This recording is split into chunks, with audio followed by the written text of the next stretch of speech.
A historic landmark, a vital part of country music history, is slated to be destroyed. So much American history has been destroyed in the last few years. Will this be next? Kid Rock joins us in a minute to explain what might happen and how to stop it. But first, good evening and welcome to Tucker Carlson. It is a stable of so-called conspiracy theories that at the highest levels of politics and finance, there is a shadowy cabal of pedophiles who use their power to hide the crimes they commit against children. That people think that. Sounds pretty far out to us, too dark and strange to be true, and of course we are not obviously endorsing that idea. On the other hand, you can kind of see why people might believe it. Jeffrey Epstein, for example. Epstein continued to dine with business moguls and heads of state long after he was arrested for having sex with minors. How did he do that? Why did nobody say anything? Why did people keep eating with him? Well, at the very least, we can conclude, based on the evidence, that there is a tolerance for pedophilia among the most powerful in our society, a tolerance that you would not find in, say, your average middle-class American family. Some of the rich really are different that way. That's clearly true. And in case you need more evidence of that, consider Balenciaga. Balenciaga is what they call a luxury brand. Balenciaga is a company that sells $1,100 sneakers and cotton sweatshirts for $1,500 to people who've literally run out of things to buy. You're probably not doing your back-to-school shopping at Balenciaga, but some people apparently are. So this week, Balenciaga rolled out a new ad campaign on Instagram, and the selling point of the ads was sex with children. One photograph showed a very young girl lying face down on a couch with candles, empty wine glasses, and a dog collar on a coffee table in front of her. Another picture showed the same girl, a toddler, holding a teddy bear dressed in sexual bondage gear, including a leather harness. And then, in case you missed the point, we're for pedophilia at Balenciaga.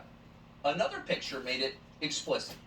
That picture showed pages from a Supreme Court opinion that struck down a law designed to fight child pornography. Whoever staged the photo shoot made certain to include a portion of that opinion that used the word sex or sexual 4 times. And of course, that was not an accident. Balenciaga wanted you to notice. So this seemed like a big story to us, as we told you last night.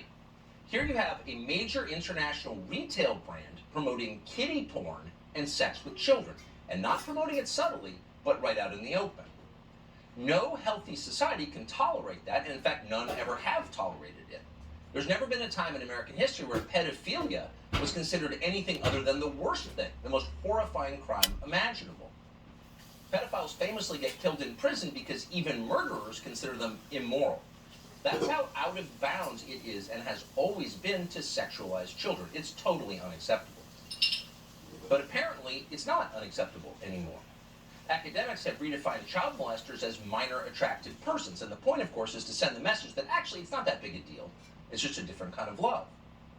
So maybe not surprisingly, given that trend, apart from a few isolated exceptions in the American media, almost all outlets completely ignored Balenciaga's kiddie porn ad campaign. There was not a single story about it in the New York Times this morning, or in Jeff Bezos' Washington Post, or on CNN or NBC. There was no talk of an investigation or a boycott. The usual outrage merchants stayed completely silent because they weren't outraged. Balenciaga ultimately issued a statement saying it was going to punish the photographer who did the shoot, like it was the photographer's fault and they didn't know about it. And after that, the story effectively died. And that means that the CEO of Balenciaga, a man called Cedric Charbit, will not become a social pariah for what his company has just done.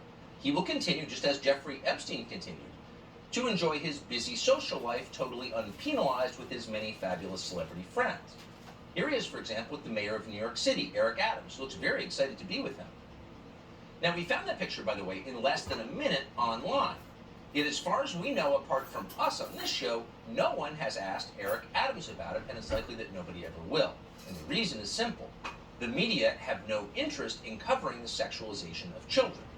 Their interest, and it's a very intense interest, tellingly so, is in destroying anyone who complains about the sexualization of children, or who even notices it. Noticing it, they tell us, is an attack on the LGBT community. So the assumption here, their assumption, apparently, is that gay people are in favor of molesting kids, and of course in favor of performing genital mutilation on minors. But that's absurd.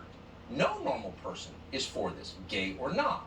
It's not anti-gay to oppose kiddie porn, or to feel horror at the fact that doctors are cutting the breasts off of healthy teenage girls. These are crimes, and most gay people think they're crimes. Why wouldn't they think that? Protecting children from adults who want to sexually exploit them is a basic human instinct, and it's a noble instinct. And yet NBC News is doing its best to redefine that instinct as a crime. Yesterday, NBC brought on its law enforcement expert, by the way, a former assistant director of the FBI, to warn viewers that anyone who complains about the sexualization of children will be punished by the legal system, will be sued into bankruptcy and destroyed. Watch this. There was going to be a drag brunch the next day at Club Q. And that's a way to get kids to see, hey, look, it's a person, doesn't necessarily look like the people you see every day at the store or whatever. But these are real people with lives and emotions. They like the same stories that you do. There's nothing sexualized about it. But every time there's one of those now, the Proud Boys show up because there's an account on the internet called Libs of TikTok that's been pushed by, Tucker Carlson and the Babylon Bee and the far right. Tucker, in particular, seems fixated on this anti-queer panic. In addition to his diatribes against drag shows, he's platformed anti-trans activists, used particularly vicious and extreme rhetoric to attack children's hospitals for providing trans youth with medical care. If he's a consumer of the people we just rattled off, from Lauren Boebert to Tucker Carlson, let's get it out. Let's get it out at trial. Let's expose it for what it is, name it and shame it. He's a consumer of these people, and those people should face civil consequences from the victims. Oh, so the former assistant director of the FBI calling for, quote, civil consequences against anyone who doesn't like the sexualization of children. If you complain about it, you're responsible for the murders that other people commit. Is that in the legal code? No, it's not. But NBC News is doing its very best to add it. MSNBC has spent the last 2 days suggesting that because he signed a bill banning teachers from sexualizing kindergartners, Ron DeSantis is somehow tied to a mass shooter in Colorado. Earlier this year, Florida Governor Ron DeSantis has infamously signed into law what critics have called the Don't Say Gay bill, which prevents some teachers from even discussing the existence of gay and trans folks. When you have a Don't Say Gay bill in the state of Florida, for instance, or when Ron DeSantis wants to send the police to investigate drag shows. The Don't Say Gay bill in Florida is certainly something that helps add to his national political profile. But one thing is clear is they just want to continue demonizing folks and otherizing people. They started moving in the spring to LGBTQ people. Specifically, they were really excited about the Don't Say Gay bill in Florida. So if you don't want a kindergarten teacher to talk to your kindergartner about sex, you're anti-gay? Ron DeSantis is the spiritual father of a mass murder in Colorado? Really? No matter how you feel about Ron DeSantis or about sex, it's not plausible. In fact, it's ridiculous. Yet they keep saying it. And the question is, why do they keep saying it? Well, they're saying it because that's how determined they are to keep you from talking about the subject. They will call you an accessory to murder, and they'll threaten to sue you into poverty, as the assistant director of the FBI just did, if you don't shut up. That's pretty weird when you think about it. In fact, it's very weird. But they have nothing else to say, because actually children really are being sexually exploited in this country, in some cases for money. It's not hidden, it's in the open, and it's totally real. This summer, for example, Matt Walsh exposed the atrocities underway at Vanderbilt Medical Center in Nashville. A physician there admitted to mutilating the genitals of children because it's a profit center for the hospital. Watch this. These surgeries make a lot of money. So female to male chest reconstruction can bring in $40,000. A patient just on routine hormone treatment who I'm only seeing a few times a year can bring in several $1,000s for a lot of visits and labs. It actually makes money for the hospital. It actually makes money for the hospital. Now, if you were a muckraking reporter with a conscience, that would be the story of a lifetime. It's all there on tape. A doctor admitting they're mutilating the genitals of children for money, naming the dollar amounts. How could you pass that up? But everyone passed it up. No one covered it. Instead, journalists attacked Matt Walsh for uncovering it. Really? What's the motive there? Nor did they cover what's going on at hospitals across the country, including CHOP, the Children's Hospital of Philadelphia, the famous hospital. A hospital that admitted in an email to performing bottom surgery on a minor and slicing off the breasts of young women for no medical reason whatsoever. There's no medical justification for that ever, and yet they bragged about doing it. In Boston, the staff for a children's hospital bragged on tape about 2-year-olds preparing to transition. Truly insane. utterly divorced from legitimate medicine, but again, it was completely ignored. Here it is. So most of the patients that we have in the GEMS clinic actually know their gender, usually around the age of puberty, but a good portion of children do know as early as seemingly from the womb, and they will usually express their gender identity as very young children, some as soon as they can talk. They might say phrases such as I'm a girl, or I'm a boy, or I'm going to be a woman, or I'm going to be a mom. Kids know very, very early. So in the GEMS clinic, we see a variety of young children all the way down to ages 2 and 3, and usually up to the ages of 9. That is not science. That doesn't bear any resemblance to science. That's scary. And yet the media choose to ignore it. Why? Because no decent person can look that or any of this in the face without wincing, because it's just too awful. It has nothing to do with medicine. It has nothing to do with improving the lives of patients or making this a better country. No, it is a dangerous cult that is causing irreparable harm to children, not just a few, but a lot. Now, at some point, when the spell breaks, our entire society will recognize this because it's obvious, and we will all recoil in shame that we ever tolerated it for a second. But we're not there yet. In the meantime, we are grateful for people like Jamie Michelle, who has had the bravery to tell the truth about what's happening in the face of unending threats. Jamie Michelle is the founder of Gays Against Groomers and joins us tonight. Jamie, thanks so much for coming on. Do you find it striking that Balenciaga comes out with an ad campaign promoting pedophilia? I don't think anyone disputes that. And the media spend their time attacking anyone who's offended by the ad campaign. What is that? Yeah, it doesn't shock me anymore. You would think it would, but this is just a growing trend from, corporate America feeling comfortable pushing this and our community running cover for it. It's disturbing. Everything seems to be upside down. Obviously, the people that should be condemned are Balenciaga and, everybody that is behind this push to sexualize and indoctrinate and mutilate kids. At first the ad, it was shocking to see, but then, you think about it for another second or two and it all just makes sense. The floodgates seem to be open and people are just full steam ahead trying to attack and assault children, which is a red line for everybody. It should be. Well, you would think for everybody.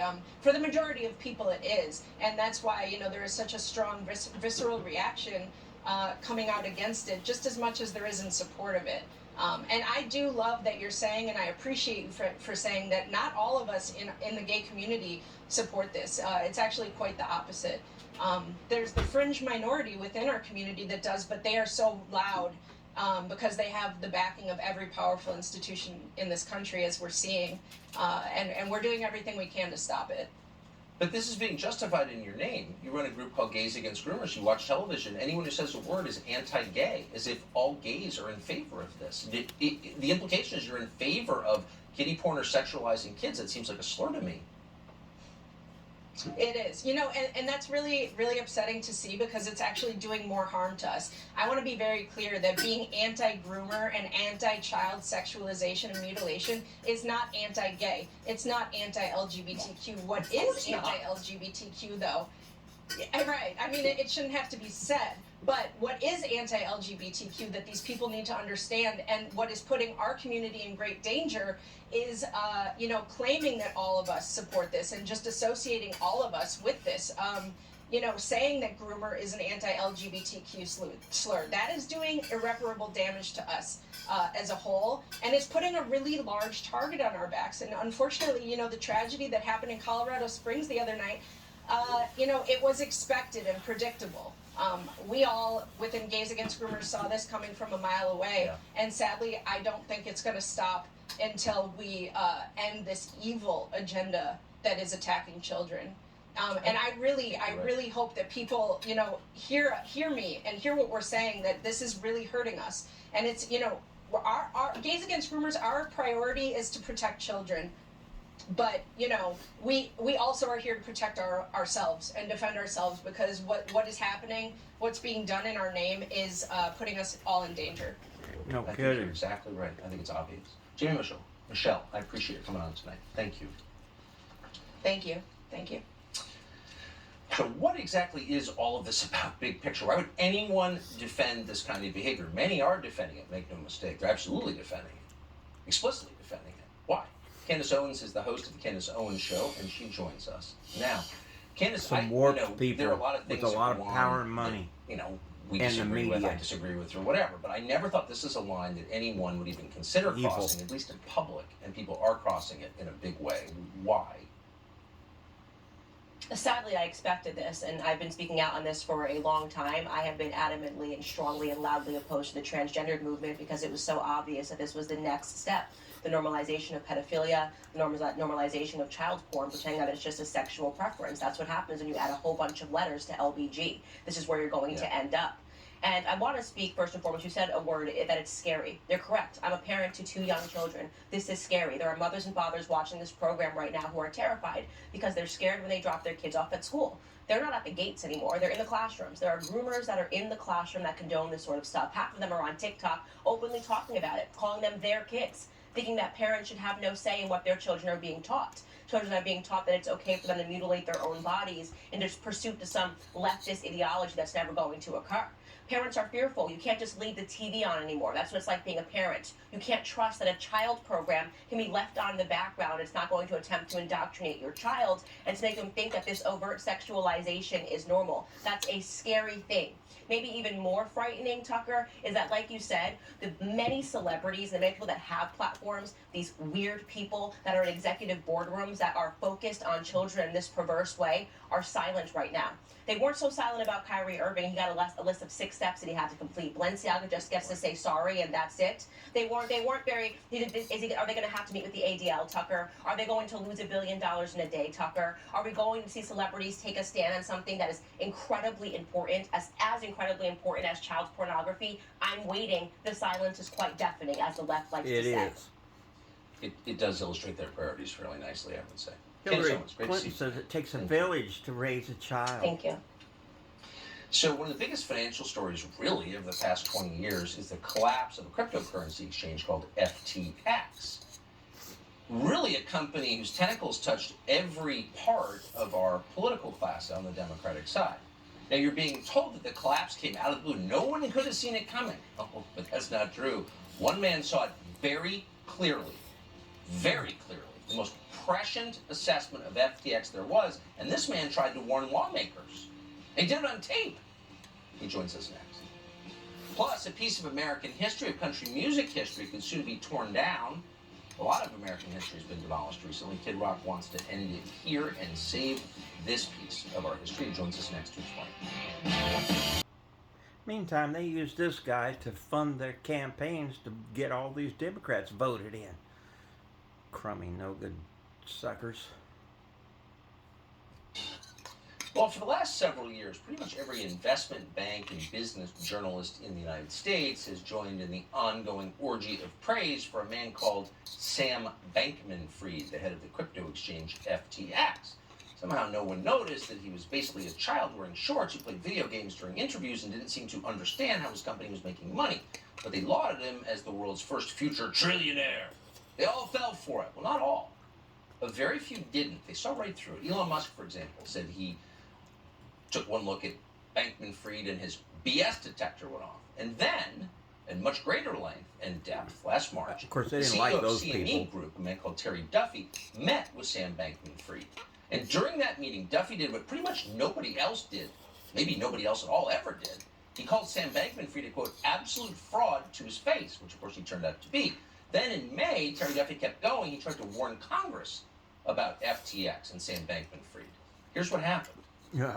I'm asking you, sir, you have a saying so that FTX has, quote, no capital requirements for participants. I think that's on its face a false statement, given that the CFTC Part 39 regulation requires capital requirements, and FTX does have a capital requirement for margins. I said their capital requirements are not the same as they are for other institutions. Well, Capital is not the same as margin, Congressman. Well, sir, So Ro Khanna, Democrat of Silicon Valley, getting emotional as he defends Sam Bankman-Fried and FTX. Why is that? Maybe someone will do a story to Yeah, find out. they In like the guy meantime, because he was we are giving a grateful lot of money to Terry him. Duffy joins us, the CEO of CME Group. To their party. A man who has been completely vindicated.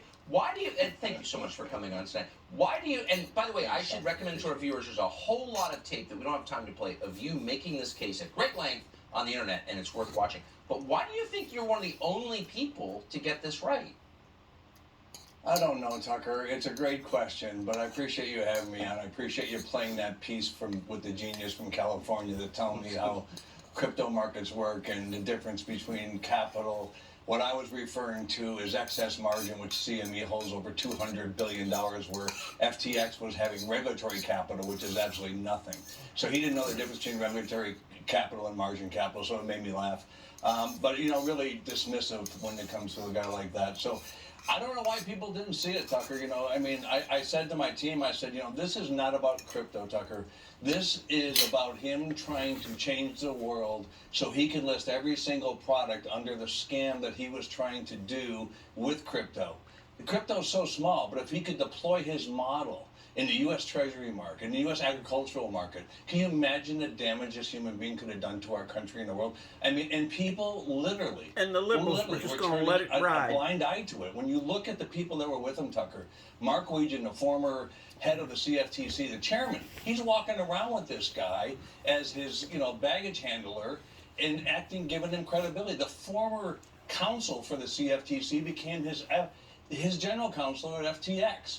The former head of the ad committee, Mike Conaway, is his consultant working the room across both sides of the aisle.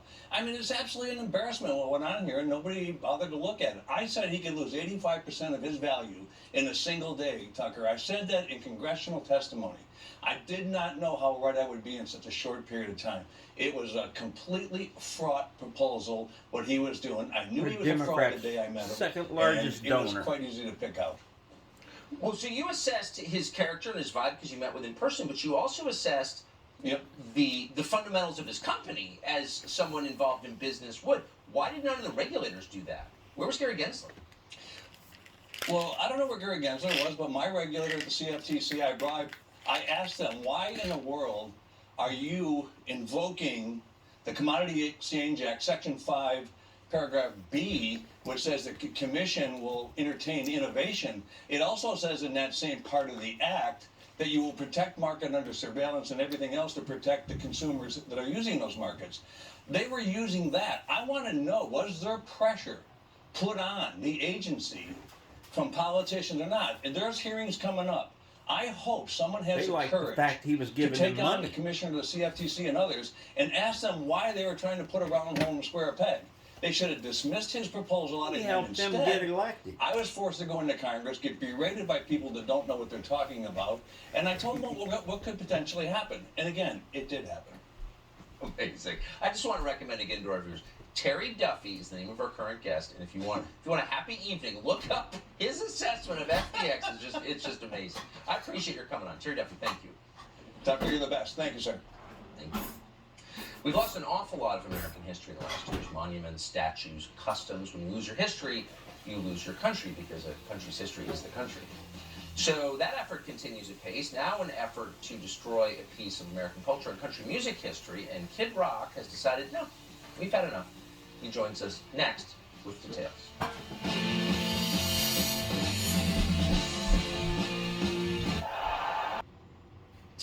Beechwood Hall is an antebellum home near Franklin, Tennessee, right outside Nashville. It's one of the few buildings of its size to survive the Civil War. It's a National Historic Landmark.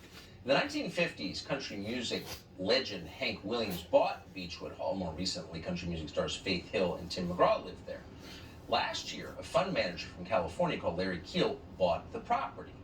Now, according to neighbors, the property is in complete disrepair, as you can see.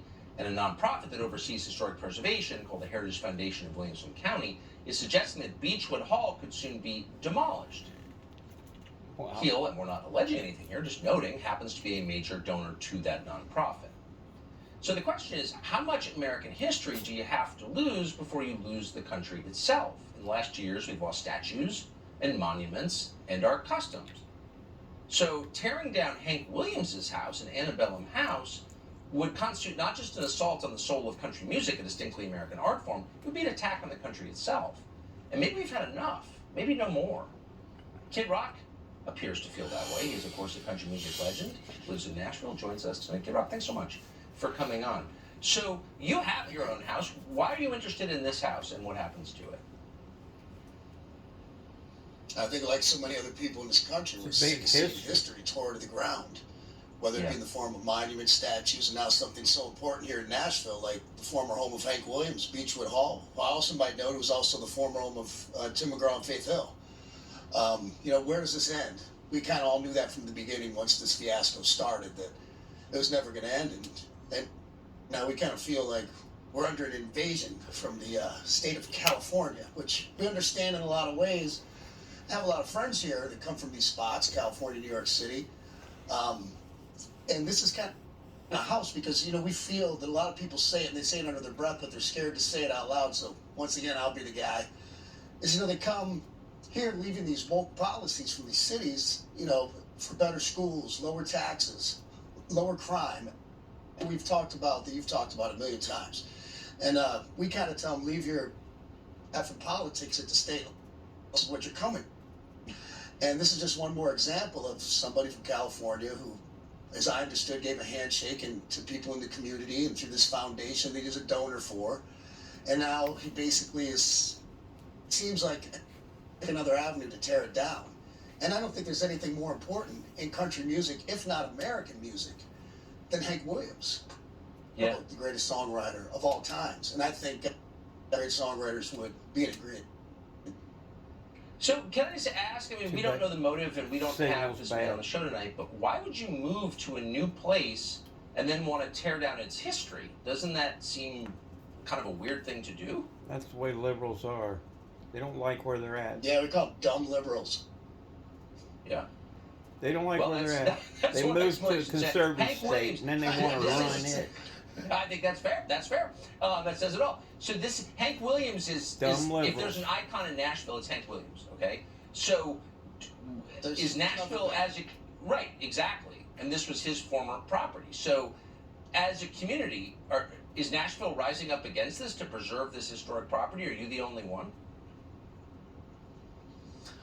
I think, I'm kind of, thanks to you and people that care about these things, I've just kind of become the person to put it out there. So I think now that you're broadcasting the story to all of America, I think there's going to be many, many people to get on board. They can go to savebeechwood.org. And I think you're going to see a lot more country music stars, musicians, just great people in the community that want to preserve this for the next generation to come, generations beyond that. Well, exactly. We both believe in private property, of course, and defend it. But there are some monuments that aren't really yours. You're their custodian. You hold them till the next generation comes, and this sounds like one of them. I appreciate it. Kid Rock. When you come into it with a handshake kind of thing and say, I'm going to preserve this, and then you start weaseling around to do other things, we hope to get this resolved in a good manner. But if not, we can get some hillbilly going on too. Well, wish we could hear what he said. But thank you for bringing this to our attention. The country's lost so much of its history. How about no more? Great to see you, Kid Rock. We've got a documentary on that man called Life for Rock Star, Kid Rock. It's on Fox Nation. So 81-year-old Tony Fauci, the highest paid employee in the entire federal government, headlined his last press conference today, and very quickly it got very strange. Chaos broke out when someone asked one of the most basic questions of all, where did COVID come from? It destroyed our economy, killed millions of people around the world. Should we know where it came from? Wait till you see how the Biden administration responded to that question. Tells you a lot. We've got the tape straight ahead. They're so creepy. Had no good Pierre. What would she have done if we had somebody like Sam Donaldson drilling her? So when the COVID pandemic began in early 2020, everyone wanted to believe Tony Fauci. We did. We had him on the show, actually. And then he started lying in ways that were so obvious that you couldn't ignore it, and you began to ask yourself, what is this about? The guy in charge of COVID response is lying about COVID? Why? He lied about herd immunity, then he lied about masks, and then he repeatedly lied about vaccines. You can't lie if you're a public health official, but he kept doing it. He did. Today, Tony Fauci, who's now 81, held his last press conference, and appropriately enough, he decided to tell one final lie about masks. Watch. But what do you say about the word mask now being a pejorative in some communities? No, it shouldn't be. I mean, you're absolutely right. I mean, I know sometimes when you walk in and you have a mask and nobody has a mask, you kind of feel guilty. You shouldn't feel guilty. You look terrific.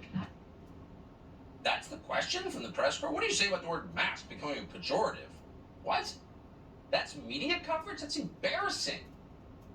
It's weird, too. People who love masks, really? They don't work very well.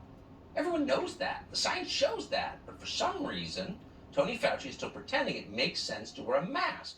He also pretended once again that you will die unless you get the Rona vaccine. It looks good on you. The real danger is in the people who have not been vaccinated. So that's where we expect, if we're going to see a problem this winter, it's going to be among those people. Oh, it's a pandemic of the unvaccinated, is it? This is insane. This is not science. In fact, all the science shows just the opposite. It's more risky for most people to get the vaccine than to get COVID at this point. It's not speculation. The data from a bunch of different countries, UK and Israel included, prove that. But Fauci somehow doesn't know that? Remember, this is the guy who's funding bat coronavirus experiments in Wuhan, which at this point seem pretty likely to be the cause of the entire pandemic. So a reporter for the Daily Caller decided to ask Fauci about that, because how could you not ask? Were you involved in creating this virus, or where did it come from? Shouldn't we know? Millions have died, we wrecked our economy? But you're not allowed to ask that question, because then Joe Biden's glass ceiling shattering publicist rushed in and shut the whole thing down. Watch this. Yes, Dr. Fauci, only 13% of... Hold on one second. We have a process here. I'm not calling out on people who yell. And you're being disrespectful to your colleagues, and you're being disrespectful to our guests. I will not call on you if you yell, and also you're taking time off the clock, because Dr. Fauci has to leave in a couple of minutes. I'm done. I'm not getting into a back and forth with you. She has a valid question. She's asking about the origin of COVID-19. I hear the question. And Dr. Fauci is the best person to answer that question. I hear your question, but we're not doing this the way you want it. This is a disrespectful. It is. I'm done. Simon, I'm done. I'm done. I'm done with you right now. Some press conference. It's unbelievable. There's no press conference there. The press corps sit there with their weird little masks on and say nothing, and it's left to some guy from Africa to point out the obvious, which is, what? This is the most legitimate question there is. Where did COVID come from, and what are you doing to find out? Shut up! Okay, this can't go on forever. Tulsi Gabbard knows that. She's a former presidential candidate and, of course, a member of Congress. That's who they're proud of. She joins us for her first interview as a Fox News contributor, which we are grateful that she now is. Congresswoman, thank you so much for coming on. So it does seem like a pretty basic question, maybe the most basic question. Isn't now the time to find out where this came from? Shouldn't we know? Frankly, it's the most important question, because the most dangerous thing facing the American people and, frankly, the world is the fact that people like Dr. Fauci and those in power refuse to even acknowledge that there is a very real possibility, even a probability, that the origins of COVID came from the kinds of so-called scientific gain-of-function research, this dangerous research that is funded by American taxpayers at the behest of the likes of Dr. Fauci, that was occurring in China and other countries around the world, and even here in the United States. This is what needs to be investigated, and this dangerous research, which Fauci refuses to acknowledge or speak about every time he's questioned about it, this is what needs to end, because it is endangering the people of this country and people around the world. I thought that the press secretary's description of Fauci was the most telling. Our guest. This is not a guest. This is a government official whose salary we pay. And we have a right to hear the answer to the question. Creep. But the White House is acting like the serf should just shut up. We have no right to ask it. I mean, this does not look like democracy to me at all. You're exactly right. She's talking about him as a guest when, as you said, he works for the American people, not for much longer. But we can't deny the danger that he has created for the American people, not only with regards to his refusal to answer questions about the origins of COVID and gain-of-function research and how it is very likely continuing on that we are paying for, but also the other big lies that he's continued to propagate even in his press conference today, about masks. He's telling people mask up, knowing full well that when people hear that, they're going to throw on a cloth mask or a mask like the one he's wearing in that picture that you're showing, or a paper mask, knowing that they don't do anything to prevent someone from getting COVID or spreading COVID. The only things that do that are actually respirators, the N95, tightly held N95 or KN95. They continue to lie to the American people, and it's putting the American people at risk. It's true. That's why no one wears a paper mask in the U.S.-funded biolabs in Ukraine. They wear respirators. Tulsi Gabbard, great to see you tonight. Thank you so much for that. Thanks, Tucker. So today is, you may not know this, today is the 59th anniversary of the JFK assassination. That was, of course, November 22nd, 1963 in Dallas. Walter Cronkite famously broke the news to the country. From Dallas, Texas, the flash, apparently official, President Kennedy died at 1 p.m. Central Standard Time, 2 o'clock Eastern Standard Time, some 38 minutes ago. So that was nearly 60 years ago. Every person involved in it, including Walter Cronkite, is long dead. And yet, there are more than 15,000 documents related to the JFK assassination that remain hidden tonight by the federal government. Why? What is that? You don't have to be a conspiracy not to ask why. Why is the Biden Exactly. administration still blocking the release of these files? They need to do a classification review after 60 years. So the deadline to release them is just 2 weeks away. It's December 15th.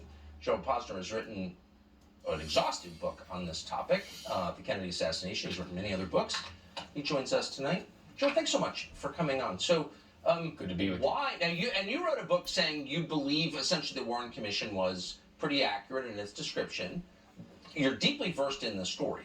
Why in the world would they be holding on to 15,000 JFK documents 60 years later? Well, first of all, Tucker, and you know this very well, it's the way intelligence agencies operate. So 70% of those documents belong to the CIA. The rest of the FBI, some of the DEA, they claim that they would disclose sources, kids who were in their 20s who were CIA assets back in the 60s, and then they're now in their 80s. It would disclose, in some cases, safe houses. Believe it or not, they say they're using the same safe houses in some countries.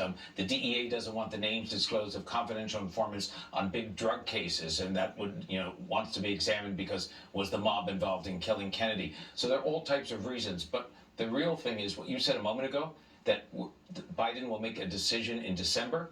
He made a decision in January that didn't release them, and Trump had an opportunity to get these out in 2017 and passed on them as well. And so the intelligence agencies, the apparatus, they work very, very well to make their argument to the people in power. We need a little bit more time, and this is absolutely crazy. 59 years.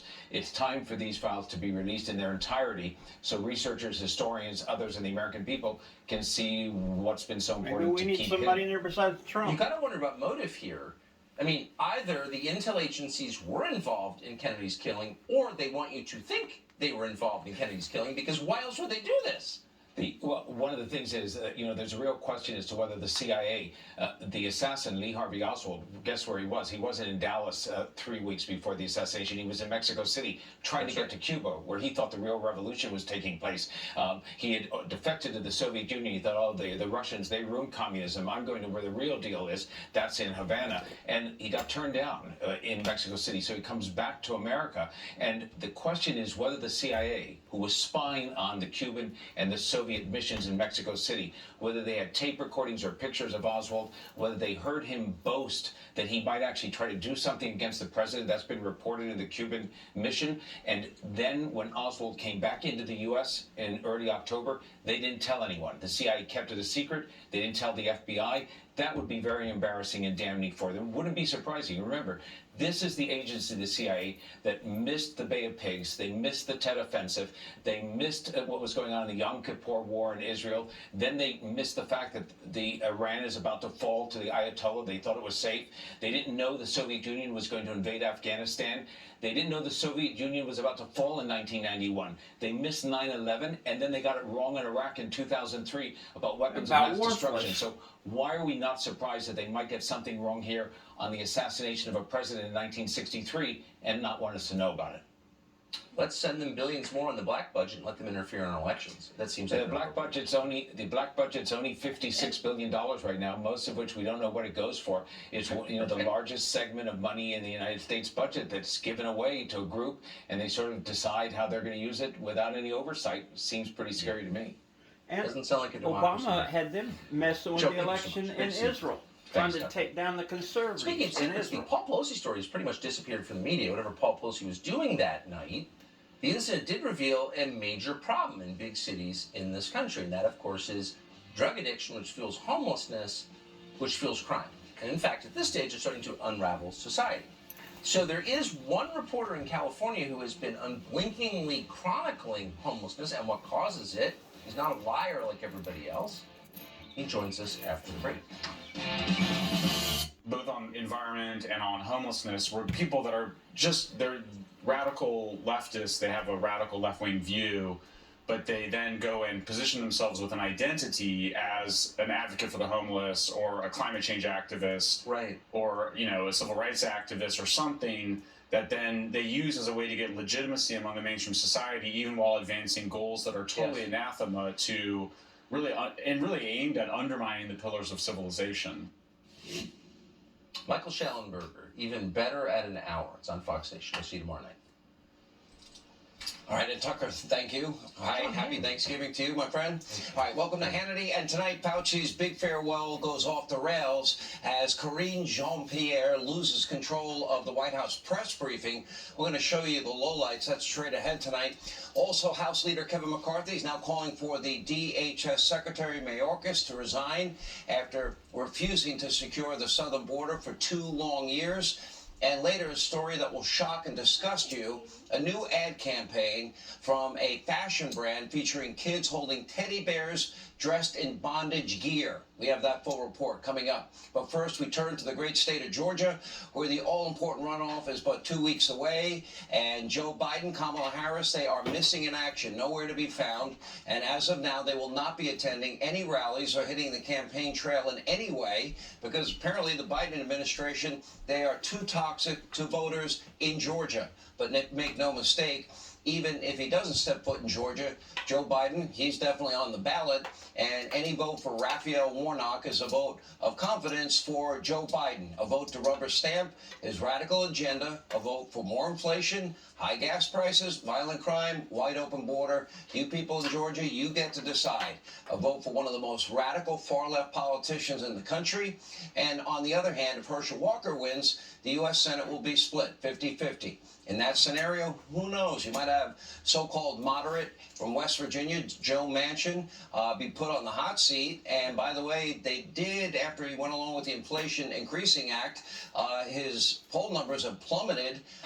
Maybe he might be ready to switch parties and be with people that if they make a commitment to give his state a pipeline, don't pull it back after he makes a vote that he didn't want to make. Anyway, Herschel Walker will join us tonight along with Ted Cruz, Lindsey Graham at the site of a huge rally. But we begin tonight in the Washington swamp and sewer, where